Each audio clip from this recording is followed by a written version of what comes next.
Now, going forward, these cases will fall into 5 distinct categories.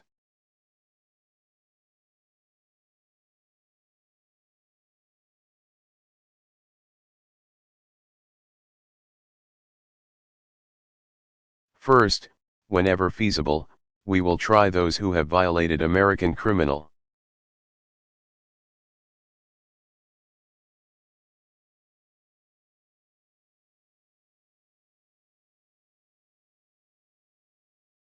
laws in federal courts provided for by the United States Constitution.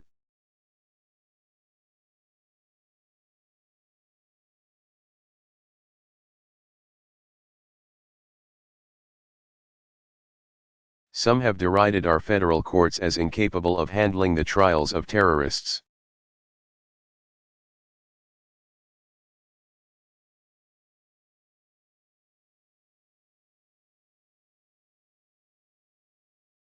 They are wrong.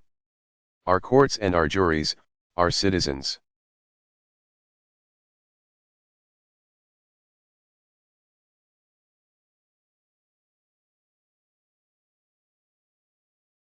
Are tough enough to convict terrorists.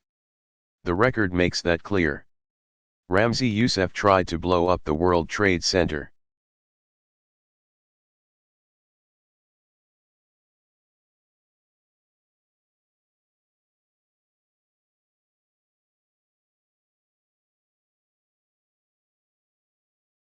He was convicted in our courts and is serving a life sentence in U.S.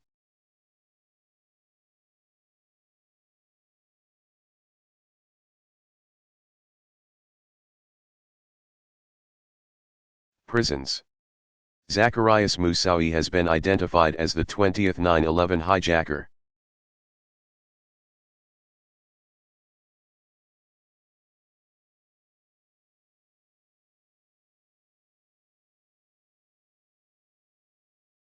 He was convicted in our courts, and he too is serving a life sentence in prison.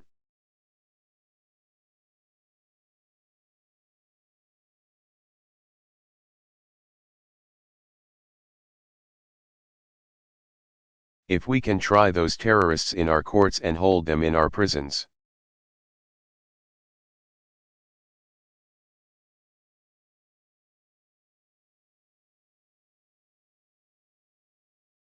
Then we can do the same with detainees from Guantanamo.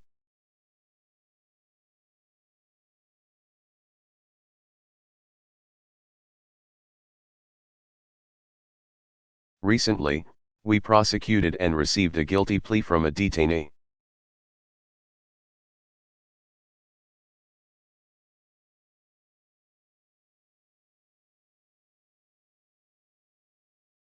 Al-Mary, in federal court after years of legal confusion.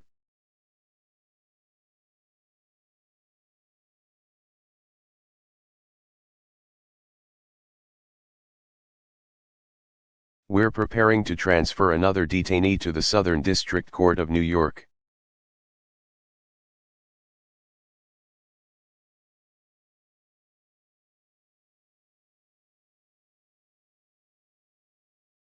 Where he will face trial on charges related to the 1998 bombings.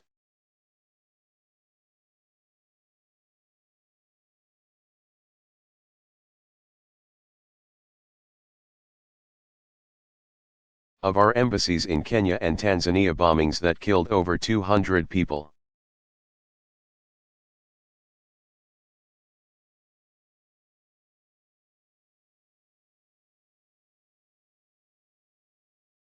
Preventing this detainee from coming to our shores would prevent his trial and conviction.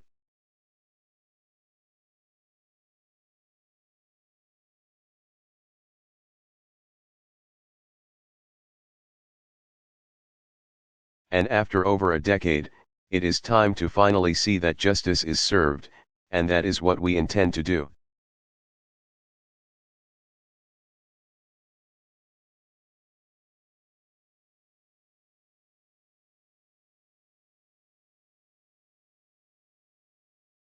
The second category of cases involves detainees who violate the laws.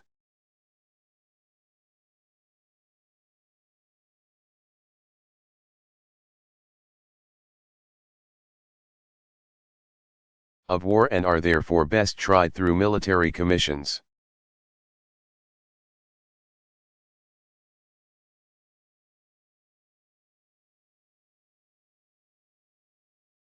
Military commissions have a history in the United States.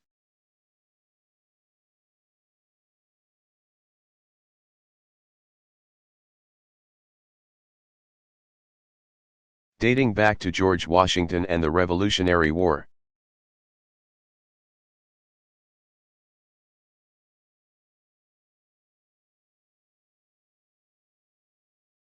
They are an appropriate venue for trying detainees for violations of the laws of war.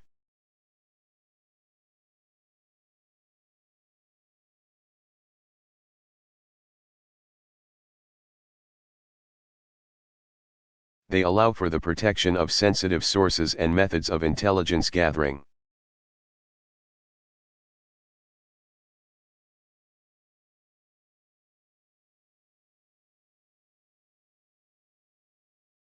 They allow for the safety and security of participants, and for the presentation of evidence.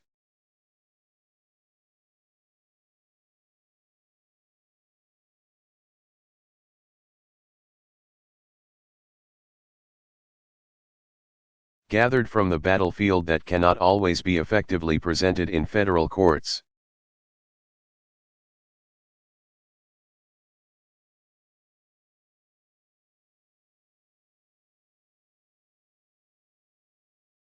Now, some have suggested that this represents a reversal on my part.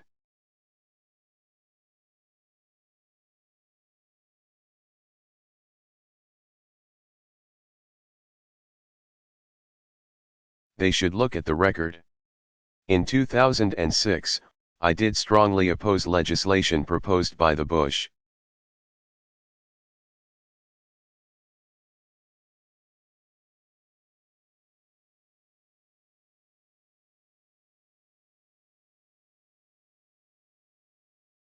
Administration and passed by the Congress because it failed to establish a legitimate legal framework.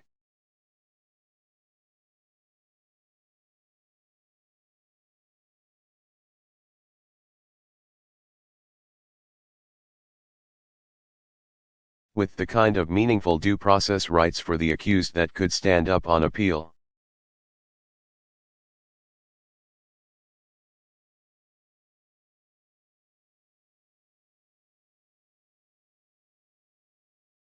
I said at that time, however, that I supported the use of military commissions to try detainees.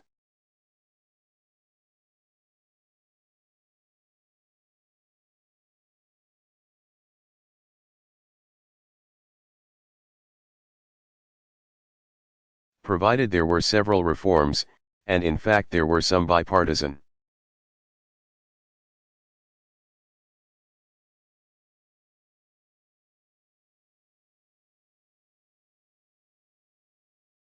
Efforts to achieve those reforms.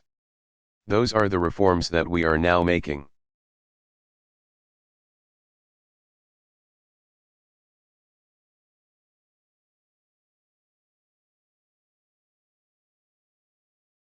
Instead of using the flawed commissions of the last 7 years.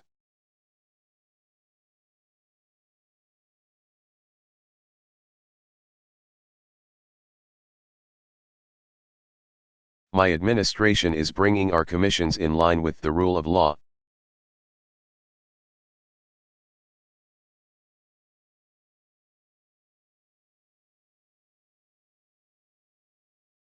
We will no longer permit the use of evidence as evidence statements that have been obtained using cruel,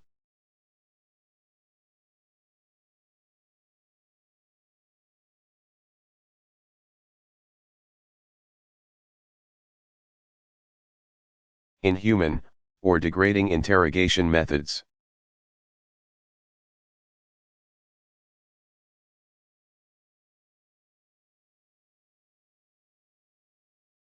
We will no longer place the burden to prove that hearsay is unreliable on the opponent of the hearsay.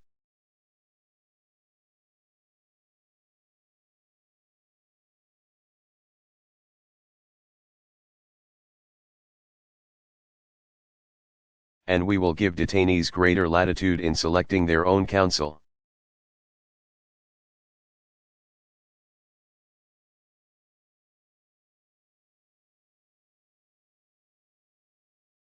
And more protections if they refuse to testify.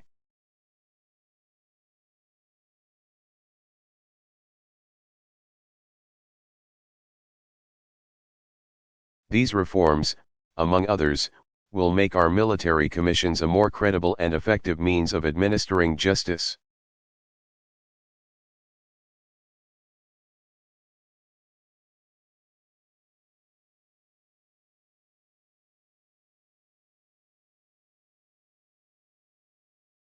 And I will work with Congress and members of both parties, as well as legal authorities across the political spectrum.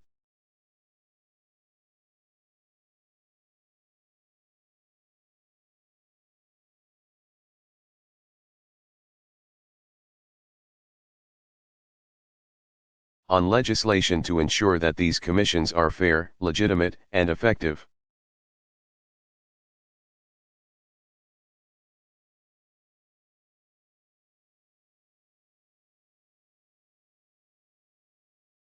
The third category of detainees includes those who have been ordered released by the courts.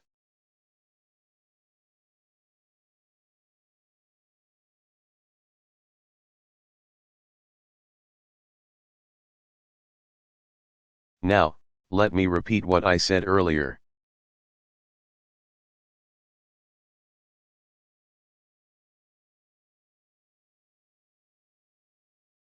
This has nothing to do with my decision to close Guantanamo.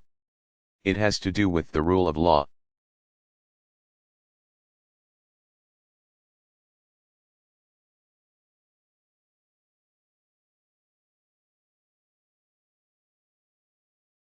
The courts have spoken.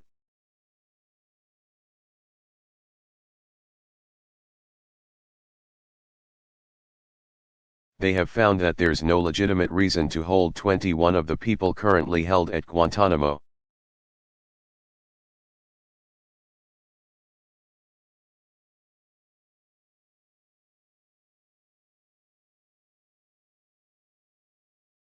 "19 of these findings took place before I was sworn into office.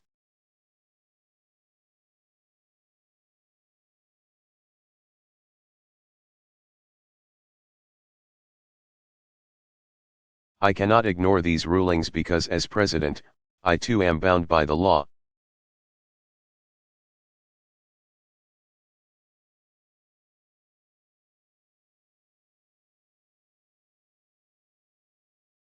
The United States is a nation of laws, and so we must abide by these rulings.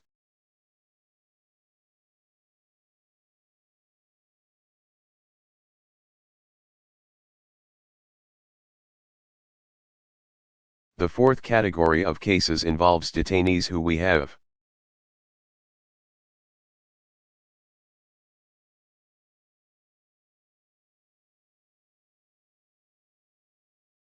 determined can be transferred safely to another country.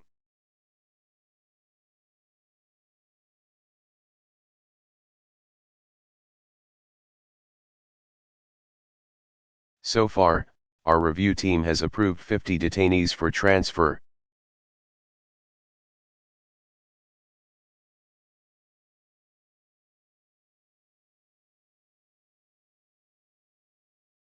And my administration is in ongoing discussions with a number of other countries.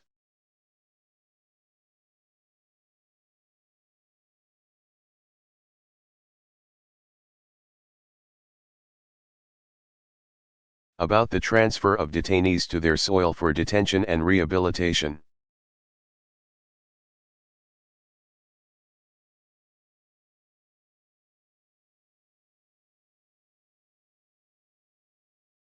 Now, finally, there remains the question of detainees at Guantanamo who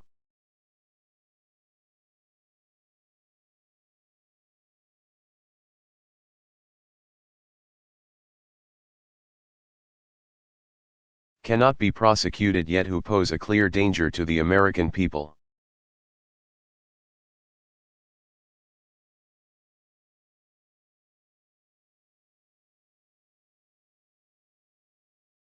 And I have to be honest here, this is the toughest single issue that we will face.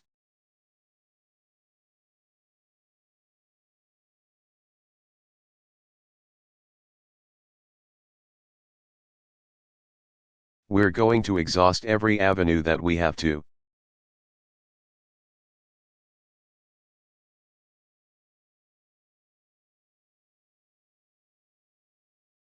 Prosecute those at Guantanamo who pose a danger to our country.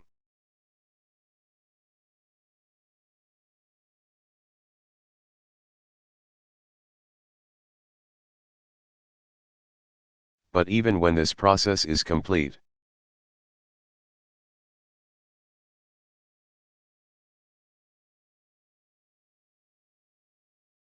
there may be a number of people who cannot be prosecuted for past crimes, in some cases because evidence may be tainted.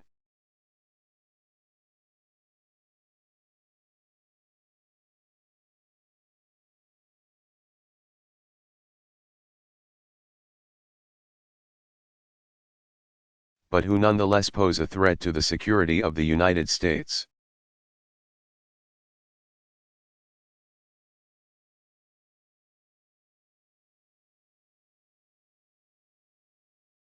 Examples of that threat include people who've received extensive explosives training at Al-Qaeda training camps.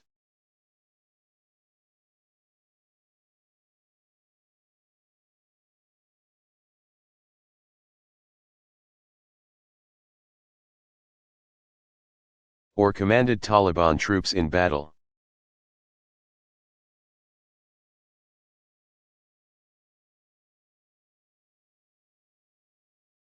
Or expressed their allegiance to Osama bin Laden, or otherwise made it clear that they want to kill Americans.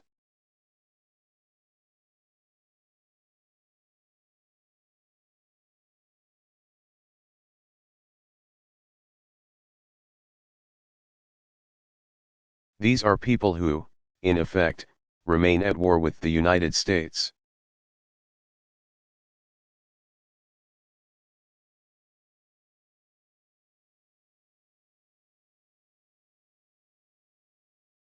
Let me repeat, I am not going to release individuals who endanger the American people.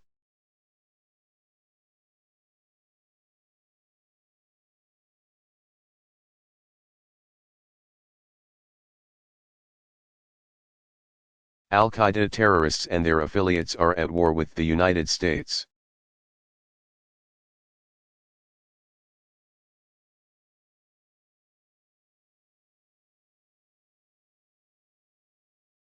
And those that we capture like other prisoners of war must be prevented from attacking us again.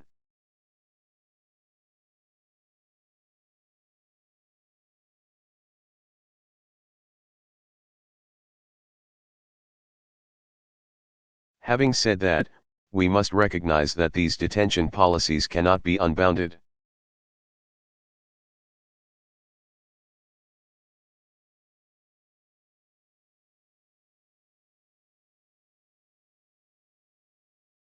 They can't be based simply on what I or the executive branch decide alone.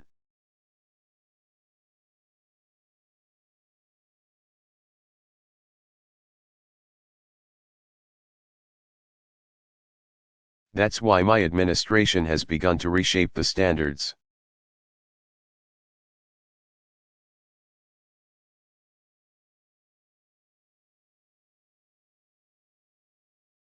That apply to ensure that they are in line with the rule of law.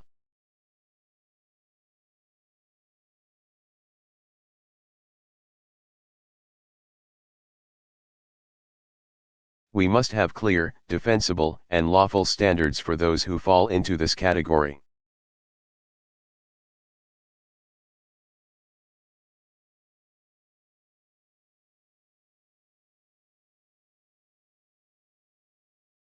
We must have fair procedures so that we don't make mistakes.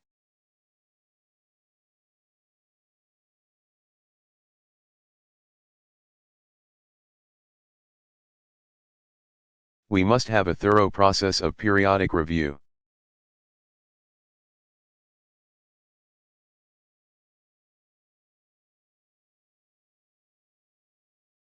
so that any prolonged detention is carefully evaluated and justified.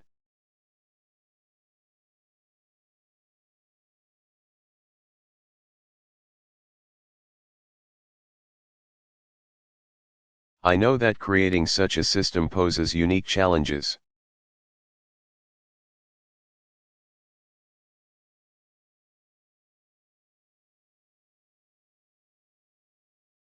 And other countries have grappled with this question, now, so must we.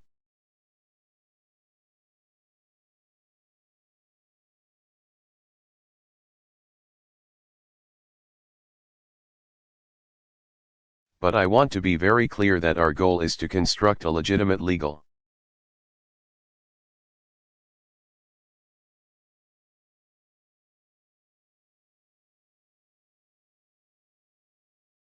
framework for the remaining Guantanamo detainees that cannot be transferred.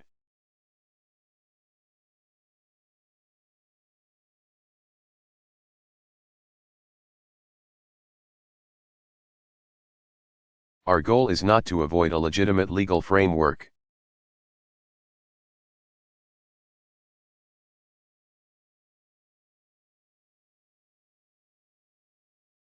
In our constitutional system, prolonged detention should not be the decision of any one man.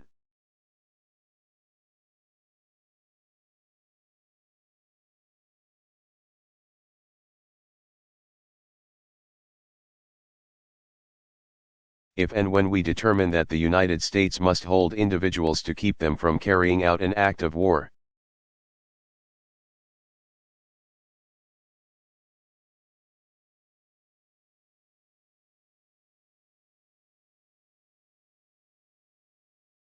we will do so within a system that involves judicial and congressional oversight.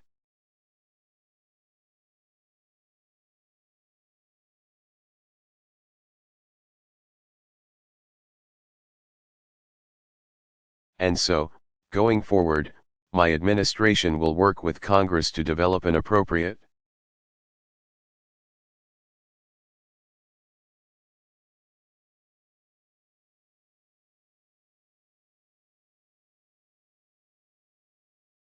legal regime so that our efforts are consistent with our values and our Constitution.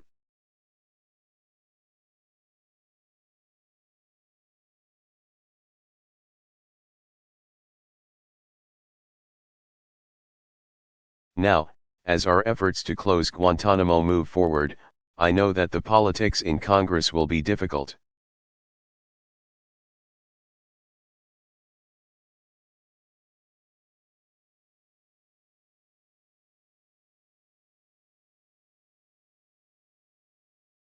These are issues that are fodder for 30-second commercials.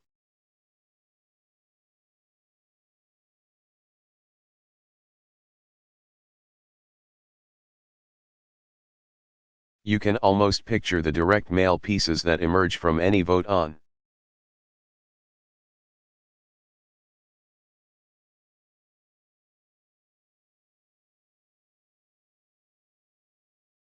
this issue designed to frighten the population. I get it. But if we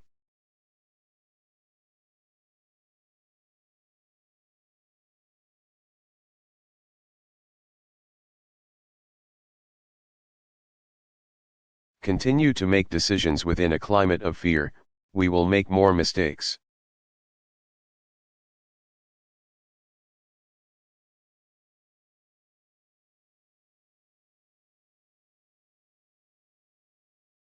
And if we refuse to deal with these issues today,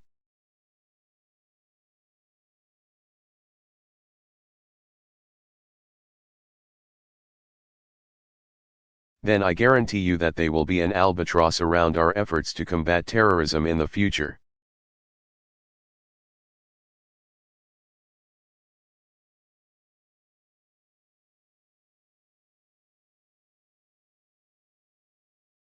I have confidence that the American people are more interested in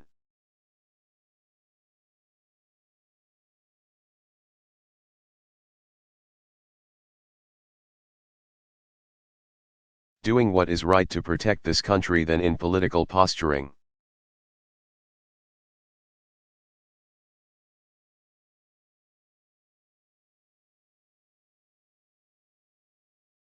I am not the only person in the city who swore an oath to uphold the Constitution.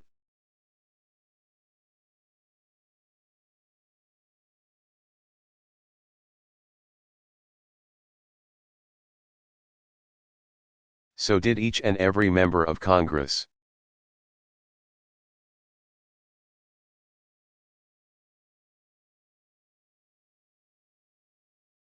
And together we have a responsibility to enlist our values in the effort to secure our people.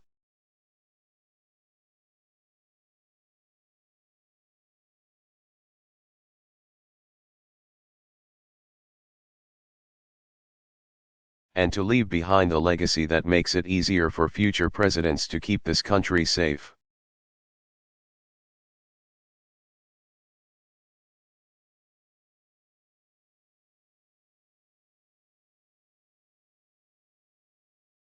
Now, let me touch on a second set of issues that relate to security and transparency.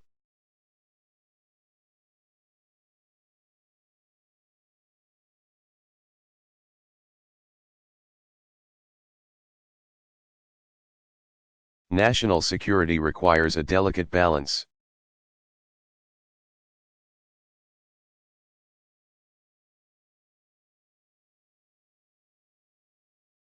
On the one hand, our democracy depends on transparency.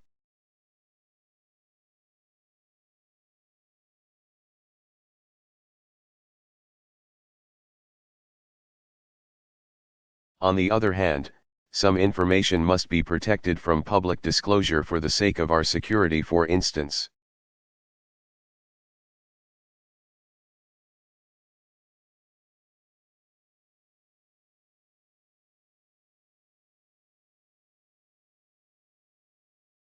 The movement of our troops, our intelligence gathering.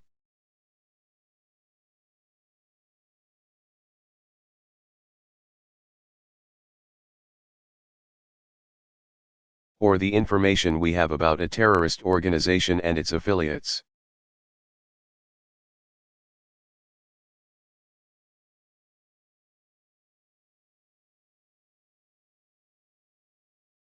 In these and other cases, lives are at stake.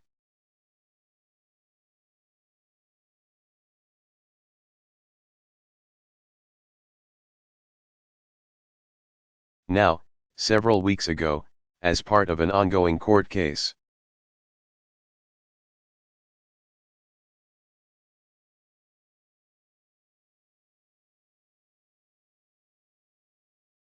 I released memos issued by the previous administration's Office of Legal Counsel.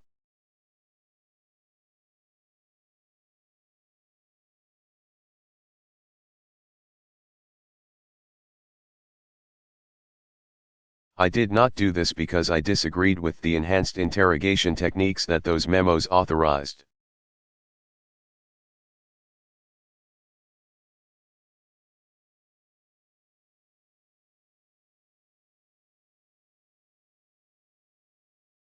And I didn't release the documents because I rejected their legal rationales, although I do on both counts.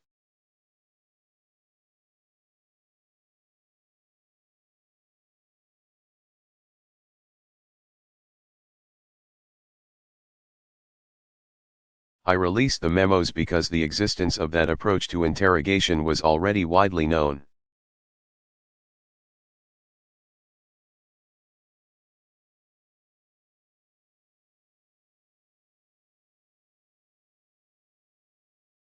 The Bush administration had acknowledged its existence, and I had already banned those methods.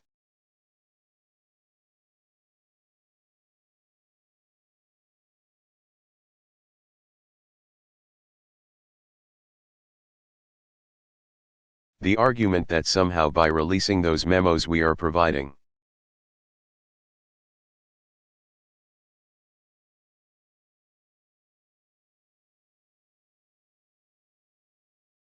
terrorists with information about how they will be interrogated makes no sense.